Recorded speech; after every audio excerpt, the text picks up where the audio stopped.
I don't know who's sleeping in the room across from mine, but it's not my brother. His name was Mark.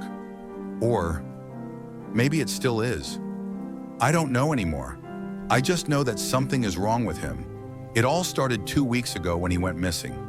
He just left to buy a soda and never came back.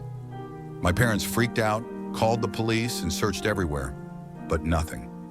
Mark was gone. Then 7 days later, he returned. I woke up in the middle of the night to the sound of the front door creaking open. I peeked out and saw him standing in the hallway, dirty, pale, wearing the same jeans and t-shirt he left in. But something was off. First, he wouldn't speak. He just stood there, staring. Mom ran to hug him, sobbing, but he didn't react. He just moved like a robot to his room and lay down on his bed. The next day, it got worse. He ate, weirdly, shoving food into his mouth without chewing, swallowing in dry, jerky motions. Sometimes his jaw moved too far, like he had no bones at all. But the worst part was the night. I woke up to a sound, heavy breathing. I turned over and saw a shadow at my door. It was him. Mark stood in my doorway, just watching me, not blinking, not moving. "Mark?" I whispered. He didn't answer, just slowly tilted his head at an unnatural angle, like a bird. Then he stepped backward into the dark hallway and disappeared.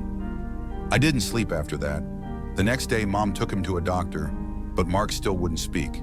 He just sat there, staring at the wall. The doctor said it was shock, gave him some sedatives. That night, I heard scratching. I got up and slowly peeked into the hallway. Scratch, scratch. A horrible scraping sound, like nails on wood. I crept toward Mark's room and froze. His door was slightly open, and inside, he wasn't sleeping. He was on his bed, on all fours, back arched upward, clawing at the wall. But that wasn't the scariest part. I saw his face. Mark was smiling, but his smile was unnatural. It stretched too far, almost to his ears, as if someone had torn his skin open. And his teeth, they were long, sharper than any human's should be. And then he spoke.